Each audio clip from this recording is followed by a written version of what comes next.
नमस्कार विद्यार्थियों। इससे पहले हमने जो क्लास थी उसके अंतर्गत विश्व में कृषि और कृषि से विभिन्न जो प्रकार है उससे रिलेट हमने एक फ्लो चार्ट को डिस्कस किया था। उस फ्लो चार्ट के अंदर हमने विभिन्न जो कृषि के जो प्रकार है विश्व स्तर पर उसके बारे में बड़ी विस्तार से देखा था। उसी कड़ी में हम आगे बढ़ते हैं और कृषि के विभिन्न प्रकारों को एक एक करके विस्तार से जानते हैं। और इसी कड़ी में सबसे पहले है हम बात करते हैं कि भूमि की उपलब्धता, यानी जो अवेलेबिलिटी ऑफ लैंड है उसके बेसिस पर हम जो एग्रीकल्चर है उस एग्रीकल्चर को कितने भागों में डिवाइड कर सकते हैं। तो उसी कड़ी में सबसे पहला हमारा है गहन कृषि। गहन कृषि यानी इंटेंसिव एग्रीकल्चर। इंटेंसिव एग्रीकल्चर के अंतर्गत क्या होता है, तो जैसा कि आप चित्र के अंदर देख रहे हैं तो बड़ी बड़ी फार्म मशीनरी के साथ इस प्रकार की एग्रीकल्चर की जाती है। गहन शब्द या इंटेंसिव का अर्थ होता है, इससे पहले मैंने इसको काफी बड़े स्तर पर डिस्कस किया था। इंटेंसिव का अर्थ होता है, एक छोटे से उदाहरण पर देख लीजिए कि आपके पास जो एरिया है वो इतना है, यानी अगर आपके पास लैंड जो है वो इतना है और उस पर आप डिपेंडेंट जो पॉपुलेशन है वह आपके पास इतनी है, P फॉर पॉपुलेशन। तो इस प्रकार से देखेंगे तो आप पाएंगे कि आपके पास जो लैंड है जो कम है पॉपुलेशन की तुलना में। तो ऐसी स्थिति में आपके पास जो लैंड की जो अवेलेबिलिटी है उस लैंड पर आप क्या करोगे कि ज़्यादा से ज़्यादा उसमें आप गहन यानी इंटेंसिव एग्रीकल्चर करो। गहन का अर्थ होता है कि यहाँ पर आप उर्वरक यानी फर्टिलाइजर्स, कीटनाशक यानी पेस्टिसाइड्स का उपयोग, इसके साथ साथ आप इसके अंदर टेक्नोलॉजी और जितने भी जो इनोवेशंस जो हुए हैं एग्रीकल्चर फील्ड में उनका यूज करते हुए कम से कम लैंड में ज़्यादा से ज़्यादा प्रोडक्शन लेने की कोशिश करोगे। तो इसके लिए आपको क्या करना पड़ेगा कि जो जर्मिनेटेड जो सीड है जिसे उन्नत बीज कहा जा सकता है उनका प्रयोग करते हुए आप एग्रीकल्चर को करोगे।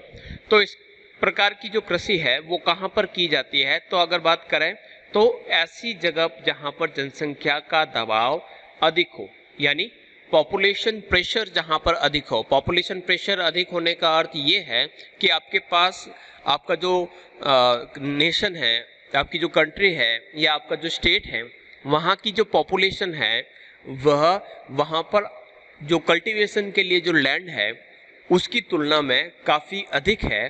तो आपकी जो कल्टीवेशन या जो कल्टीवेटेड लैंड है उस पर आपको ज़्यादा प्रेशर देखने को मिलेगा, यानी जो हाई जो पॉपुलेशन है उसकी नीड्स को कंप्लीट करने के लिए आपको जो कम जमीन है उससे ज़्यादा से ज़्यादा उत्पादन लेना पड़ेगा। तो इस प्रकार की एग्रीकल्चर कहाँ की जाती है, जहाँ पर जनसंख्या का दबाव अधिक हो वहाँ पर इस प्रकार के एग्रीकल्चर को किया जाता है।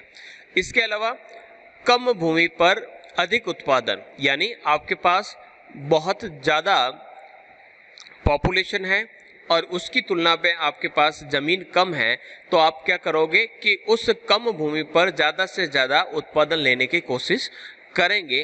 तो इस प्रकार की कृषि के अंतर्गत आप मोर प्रोडक्शन ऑन लेस लैंड के कॉन्सेप्ट को लेकर चलते हैं। एक खेत में वर्ष में कई फसलें ली जाती है, यानी जो एक खेत है उस खेत में आप मैनी क्रॉप्स को इन ए ईयर एक ही फील्ड में लेने की कोशिश करते हो, क्योंकि आपके पास जो ज़मीन है उसका आप ऑप्टिमम यूज़ करना चाहते हैं, ज़्यादा से ज़्यादा उसका उपयोग करना चाहते हैं। इसके लिए आप वहाँ पर इरिगेशन, फर्टिलाइजर्स और जो जर्मिनेटेड जो सीड्स है उसका प्रयोग करोगे और वहाँ पर उत्पादन ज़्यादा लेने की कोशिश करोगे, यानी irrigation, fertiliser and good seeds का प्रयोग करोगे जो आपके प्रोडक्शन को इंक्रीज करेंगे। तो इस प्रकार से आप गहन रूप से वहाँ पर कृषि करते हैं। इसके अलावा आप भूमि की जो प्रोडक्टिविटी है उस प्रोडक्टिविटी को बनाए रखने के लिए आप क्रॉप रोटेशन को वहाँ पर फॉलो करेंगे। तो क्रॉप रोटेशन का अर्थ ये होता है कि एक ही फसल को बार बार न बोना, वहाँ पर फसलों का हेर फेर करना या वहां पर बदलाव करना। जैसे कि अगर गेहूं बो रखा है तो गेहूं के ठीक बाद में हम वहां पर गेहूं न बोएंगे, वहां पर कोई दूसरी फसल बोने का प्रयास करेंगे। इसी प्रकार से अगर तिलहन, कहीं पर तिलहन यानी जो ऑयल सीड्स है उसको आपने अगर बोया है तो उसके ठीक बाद जब ऑयल सीड की फसल कट जाएगी तो उसके बाद आप वहां पर ऑयल सीड की क्रॉप को न उगाकर वहां पर कोई डिफरेंट क्रॉप को उगाने की कोशिश करोगे, ताकि जो भूमि है उस भूमि की जो प्रोडक्टिविटी है वो लगातार बनी रहे। इसके अलावा और क्या प्रयास करेंगे इस प्रकार की कृषि के अंतर्गत, वहां पर हम और जिस प्रकार से कहा है कि वहां पर सिंचाई की सुविधाओं का प्रयोग विस्तार करेंगे, वहां पर फर्टिलाइजर्स का यूज करेंगे, वहां पर हम जर्मिनेटेड सीड्स जो है, उन्नत बीज हैं, उनका प्रयोग करेंगे। कहाँ की जाती है? तो हमने कहा कि जहां पर जनसंख्या का दबाव अधिक हो, हाईली जो पॉपुलेटेड रीजन है, जैसे कि मानसून जो एशिया है वहां पर आप देखेंगे तो भारत, बांग्लादेश, चाइना, श्रीलंका, थाईलैंड, दक्षिण कोरिया, ये ऐसे रीजन्स हैं जहां पर पॉपुलेशन जो है उसका डिस्ट्रीब्यूशन और डेंस जो है आपको ज़्यादा देखने को मिलता है, लेकिन इंस्टेड ऑफ लैंड वहां पर आपको पॉपुलेशन ज़्यादा है। तो ऐसी स्थिति में आपके पास कल्टीवेटेड लैंड नहीं है या कल्टीवेशन के लिए योग्य जमीन नहीं है, तो आपके पास जितनी भी जमीन है वहां पर आप ज़्यादा से ज़्यादा उत्पादन करने की कोशिश करोगे। तो ये वो क्षेत्र है जहां पर इस प्रकार की कृषि की जाती है। इसके अलावा पश्चिमी जो यूरोप है वहां पर ब्रिटेन, फ्रांस, जर्मनी, नीदरलैंड, ये कुछ जो है स्थान जो है वहां पर इस प्रकार बेल्जियम वगैरह जो क्षेत्र है वहां पर इस प्रकार की इंटेंसिव एग्रीकल्चर को फॉलो किया जाता है। कम जमीन पर ज्यादा से ज्यादा उत्पादन लेने की कोशिश की जाती है। विशेषताएं, कम भूमि पर हम अधिक उत्पादन लेने की कोशिश करते हैं। एक ही वर्ष में हम कई 3 से 4 फसलें लेने की कोशिश करते हैं। जैसे कि भारत के अंतर्गत हम खरीफ, रबी, जायद, ये 3 प्रकार की फसल जो सीजनल हम लेते हैं। तो इस प्रकार के अलग अलग प्रकार के देशों में इसे अलग अलग प्रकार से किया जाता है। नेक्स्ट जो कृषि का जो प्रकार है वह है विस्तृत कृषि, एक्सटेंसिव एग्रीकल्चर। अब नाम से ही पता चलता है कि विस्तृत यानी उसके पास एरिया ज्यादा है। इससे पहले हमने जो इंटेंसिव एग्रीकल्चर पढ़ा उसके अंतर्गत हमने एक डायग्राम बनाया था कि डायग्राम कुछ इस प्रकार से था कि हमने वहां पर देखा कि वहां पर आपके पास जो पॉपुलेशन है उस पॉपुलेशन में जो पी का हमने बनाया कि पॉपुलेशन जो है वह आपके पास इतनी है और आपके पास कल्टीवेटेड लैंड जो है या कल्टीवेशन के लिए अवेलेबल जो लैंड है वो इतनी है, तो वहां पर आप इंटेंसिव एग्रीकल्चर को फॉलो करते हैं, यानी वहां पर आप गहन कृषि करते हैं। और वहीं पर ये चार्ट ठीक उल्टा हो कि आपके पास जो लैंड है वो इतनी है और उसके कंपेयरली आपके पास पॉपुलेशन कम है यानी नीड कम है, तो वहां पर आप एक्सटेंसिव एग्रीकल्चर को फॉलो करेंगे, यानी वहां पर आप विस्तृत कृषि करेंगे। अब इस प्रकार की कृषि में ठीक जो पहले वाली जो कृषि है उसके थोड़े से विपरीत नहीं कहेंगे। तो बड़ा खेत है, बड़े खेत पर आप इस प्रकार की कृषि करेंगे, क्या क्या विशेषता होगी? तो जहां पर जनसंख्या कम है लेकिन वहां पर कृषि योग्य भूमि की जो अधिकता है, यानी वहां पर कल्टिवेबल जो लैंड है वह कंपेयरली अधिक है और वहां पर डिपेंडेंट जो पॉपुलेशन है वह कम है। तो ऐसी स्थिति में आपके पास लैंड काफी अधिक है और लैंड अधिक होने के कारण वहां पर आप क्या करेंगे? विस्तृत रूप से कृषि करेंगे, बड़े बड़े खेतों के अंतर्गत कृषि करने की कोशिश करेंगे। अब इस प्रकार की कृषि भूमि पर जनसंख्या का जो दबाव है वो रहता है कम और मानव श्रम की जो उपलब्धता होती है कम। अब मानव श्रम, पहले इसको समझ लेते हैं कि पॉपुलेशन का जो प्रेशर है वो तो ऑलरेडी कम है क्योंकि वहां पर पॉपुलेशन ही कम है। उन रीजन्स के अंतर्गत इस प्रकार की कृषि की जाती है। तो पॉपुलेशन कम है, इसका मतलब हो गया कि वहां पर ह्यूमन जो लेबर है वह आपको कम देखने को मिलेगी क्योंकि ऑलरेडी वहां पर पॉपुलेशन कम है। तो ऐसी स्थिति में यहाँ पर जो एक्सटेंसिव जो एग्रीकल्चर की जाती है, उस एग्रीकल्चर में आपके पास बड़े बड़े खेतों के आकार होंगे, लार्ज फार्म होंगे, और इन बड़े बड़े फार्मों पर आप use of modern agriculture machinery यानी आधुनिक कृषि यंत्रों का प्रयोग करते हुए बड़े लार्ज स्केल पर इस प्रकार की कृषि करते हैं। यानी बड़े बड़े खेत हैं और बड़े बड़े खेतों में काम करने के लिए आपको बहुत ज़्यादा मजदूरों की आवश्यकता होती है, और वो मजदूर जब आपको नहीं मिल पाते हैं तो ऐसी स्थिति में आप डिपेंड हो जाते हैं मशीनरी पर, और मशीनरी का यूज करते हुए आप बड़े बड़े खेतों में लार्ज स्केल पर इस प्रकार की एग्रीकल्चर को करते हैं। तो लार्ज स्केल पर करते हैं इसलिए इसको विस्तृत कृषि कहा जाता है। इस प्रकार की जो एग्रीकल्चर है उसमें हम व्यापारिक फसलों का उत्पादन कर लें। देखिएगा, व्यापारिक फसलों का उत्पादन वहां पर किया जाता है जहां पर नीड कम से कम हो या बिल्कुल ना हो। अब नीड कम है तो ऐसी स्थिति में हम क्या करेंगे, कुछ ऐसी क्रॉप्स को लगाने की कोशिश करेंगे जिससे मुनाफा ज्यादा मिलता हो। तो व्यापारिक फसलें जितनी भी होती है वो इसी प्रकार की जो कृषि है उसके अंतर्गत की जाती है। तो प्रोडक्शन ऑफ कमर्शियल जो क्रॉप्स है उसका जो उत्पादन है इस प्रकार की कृषि के अंतर्गत किया जाता है। और इससे पहले हमने कहा कि जो विस्तृत कृषि से पहले हमने जो गहन कृषि पढ़ा है, उस गहन कृषि के अंतर्गत हम खाद्यान्न फसलों को या तिलहन फसलों को ज्यादा बोते हैं, क्योंकि उससे हमारी आवश्यकताएं जुड़ी रहती है। यहाँ पर आवश्यकताओं से अधिक महत्वपूर्ण है कि उन फसलों से हमें मुनाफा कितना मिलता है। तो इस प्रकार से ये कुछ विशेषताएं इन कृषि की मिलती है। यहाँ पर फसलों का विशिष्टीकरण मिलता है, specification of crop. Specification of crops का अर्थ ये होता है कि जहाँ पर हमने जो गहन कृषि पढ़ी, तो गहन कृषि के अंतर्गत हम एक से अधिक प्रकार की फसलें बोते हैं, यानी गेहूं, चावल, मक्का।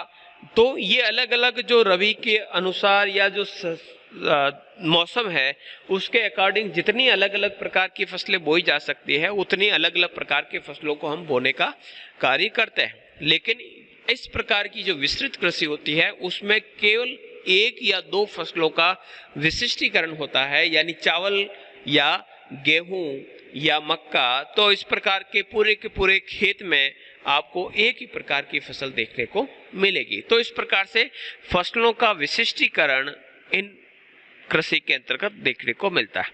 एक ही फसल होने के कारण, यानी एक या दो फसल होने के कारण यहाँ फसलों का हेर फेर नहीं होता।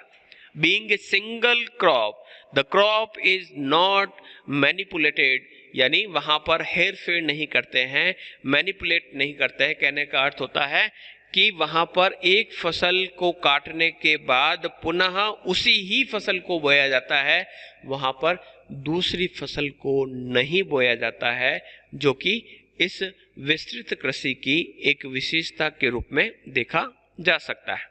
नेक्स्ट है, ये जो कृषि है वह यूएसए, कनाडा, रूस, अर्जेंटीना, ब्राजील, ऑस्ट्रेलिया, ये जो विकसित या राष्ट्र जो है वहां पर इस प्रकार की एग्रीकल्चर की जाती है, विस्तृत प्रकार से खेतों को बोया जाता है। तो ये कुछ विशेषताएं यहाँ पर देखने को मिलती हैं। तो इस प्रकार से हमने दो फसलें देखी हैं।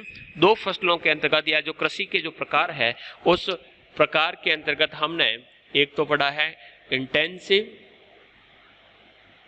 और एक पढ़ा हमने एक्सटेंसिव। अब इस दोनों के अंतर्गत फर्क क्या देखा कि सबसे पहले तो यहाँ पर हमारे पास जो है कृषि की जो भूमि है वह हमें यहाँ पर कम प्राप्त होती है, यहाँ पर हमारे पास जो कृषि भूमि है वह अधिक है। यहाँ पर कम भूमि है लेकिन यहाँ पर आपको जनसंख्या अधिक मिलती है और यहाँ पर जनसंख्या हमें कम देखने को मिलती है। यहाँ पर हम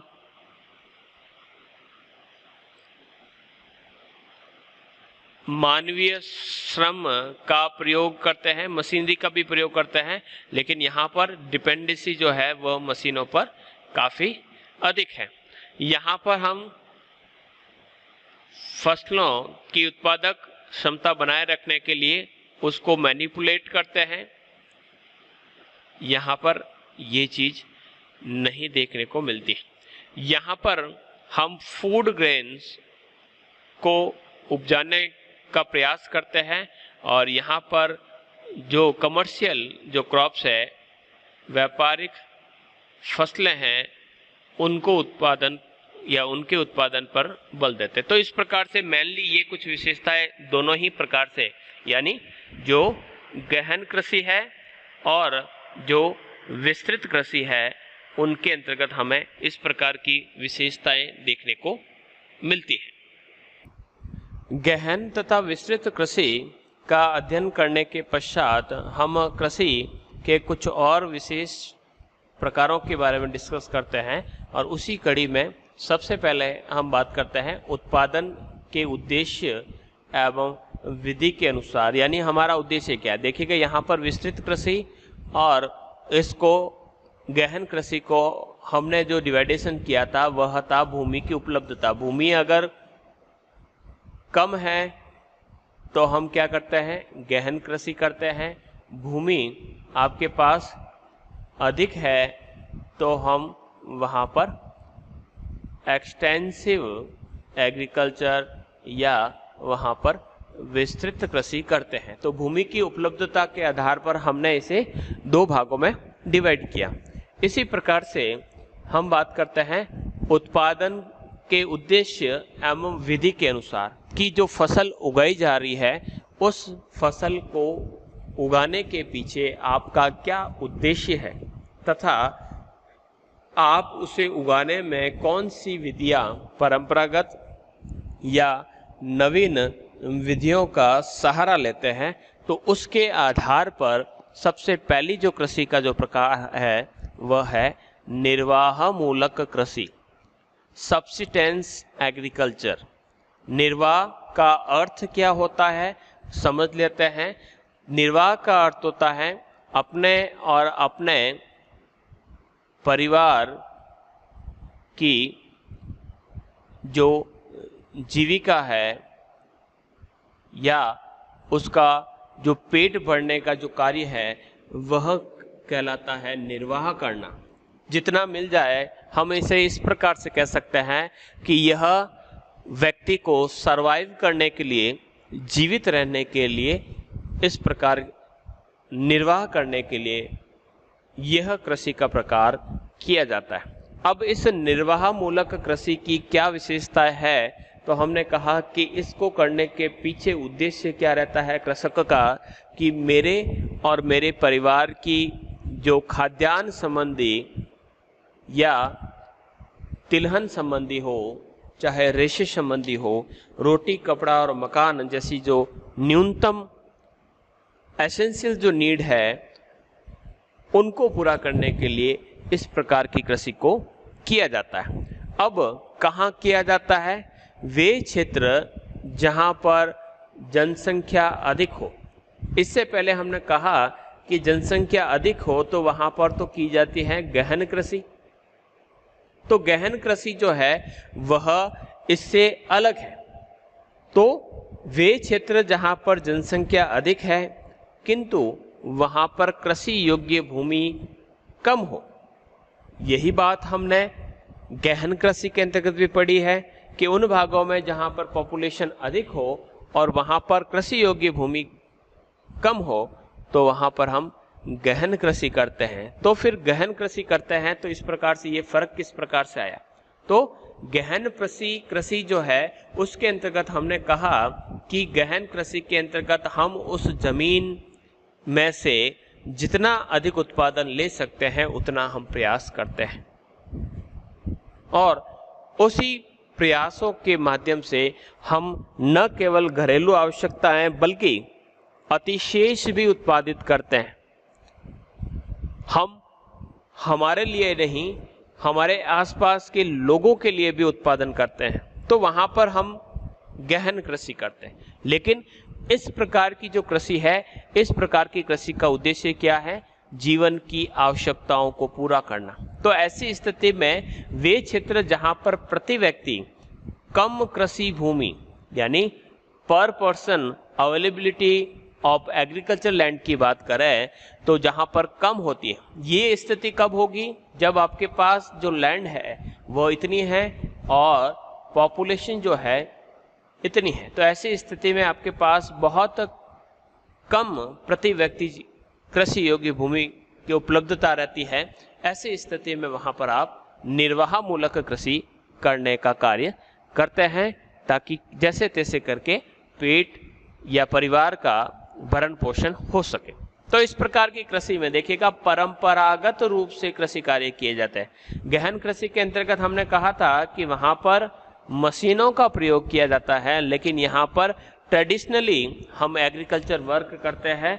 यहाँ पर बैलों का प्रयोग किया जाता है, परिवार के सभी सदस्य मिलकर खेतीबाड़ी के कार्य करते हैं और विभिन्न प्रकार के कीटनाशकों को डिनाई करते हुए हम घरेलू जो औषधियाँ हैं उनका प्रयोग करके हम यूरिया और डीएपी देने की अपेक्षा गोबर के खाद का प्रयोग करके इस प्रकार की कृषि करते हैं। इसके अलावा यहाँ पर ये जो निर्वाह मूलक कृषि होगी उसमें खेतों के जो आकार होंगे वो काफ़ी छोटे होंगे। गहन कृषि में भी छोटे होते हैं और यहाँ पर भी छोटे होते हैं, स्मॉल फॉर्म साइजेस होते हैं और वहाँ पर जो फसल का उत्पादन किया जाता है उसका जो संपूर्ण कार्य होता है कृषक स्वयं और अपने परिवार के लिए करता है। यानी वो फसल किसके लिए उगाई जा रही है कि परिवार और परिवार के सभी सदस्यों की आवश्यकताओं की पूर्ति हो और इसी पूर्ति के लिए इस फसल को उपजाने का कोशिश की जाती है। तो crop production work for farmer own family, farmers की ओन फैमिली के लिए क्रॉप लगाई जाती है। इसके अलावा यहाँ पर जो उत्पादन जो होता है वो बहुत कम होता है और ऐसी स्थिति में उससे बेचा नहीं जाता है। तो production is low so there is no sale, यानी अतिशेष नहीं बचता है जिसे बेचा जा सके। इसलिए इस प्रकार की कृषि के अंतर्गत जितना भी जो माल उत्पादित होता है किसान और भूमि मालिक जो है उनमें बराबर रूप से या जो भी अनुपातिक रूप से बांट दिया जाता है। इस प्रकार की जो कृषि होती है उसमें मुख्य रूप से खाद्यान्न का उत्पादन किया जाता है, क्योंकि जो निर्भरता है मनुष्य की जो भोजन, रोटी, कपड़ा और मकान में से जो रोटी वाली जो आवश्यकता है वो इसी से पूरी होती है। इसलिए यहाँ पर खाद्यान्न के रूप में फूड ग्रेन्स जो फसलें हैं उनको उपजाने की कोशिश की जाती है। उन्नत तकनीकी का कम प्रयोग किया जाता है, जो एडवांस टेक्नोलॉजी है उसका कम से कम प्रयोग किया जाता है। परंपरागत तरीकों से इस प्रकार की कृषि की जाती है। और क्या विशेषता है? Bharat, Bangladesh, Pakistan, Sri Lanka, Myanmar, Thailand, Malaysia, Korea, Vietnam, चीन, ये ऐसे देश हैं जहां पर इस प्रकार की कृषि की जाती है। एशिया के अंतर्गत और अफ्रीका के अंतर्गत नाइजीर, मिस्र, इथियोपिया, सोमाली और मालागासी, जिसे मेडागास्कर भी कहा जाता है, के अंदर इस प्रकार की कृषि को प्रमुख रूप से किया जाता है। उद्देश्य है निर्वाह मूलक या परिवार की आवश्यकताओं को पूरा करना। तो इस प्रकार से हमने 3 प्रकार की यहाँ पर फसलों के बारे में या कृषि जो प्रकार है उसके बारे में पढ़ा है। सबसे पहले हमने भूमि की उपलब्धता के आधार पर गहन और दूसरी है विस्तृत कृषि के बारे में पढ़ा। फिर जो फसल उपजाई जाती है उसकी जो उपलब्धता है उसके आधार पर अभी हमने पढ़ा निर्वाह मूलक। निर्वाह मूलक जो कृषि है उसको भी हम 2 भागों में बांट सकते हैं। एक तो है कृषि, एक तो है आपके चावल प्रधान और एक है गेहूं प्रधान। तो जो समशीतोष्ण क्षेत्र है वहां पर गेहूं उगाई जाएगा, यानी जो टेम्परेट जोन है वहां पर आपको गेहूं देखने को मिलेगा, और जो वार्म एंड ह्यूमिड रीजन है वहाँ पर आपको चावल की कृषि देखने को मिलती है। तो इस प्रकार से कृषि के 3 प्रकार हमारे अभी कंप्लीट होते हैं, बाकी के प्रकारों को अतिशीघ्र देखेंगे। धन्यवाद।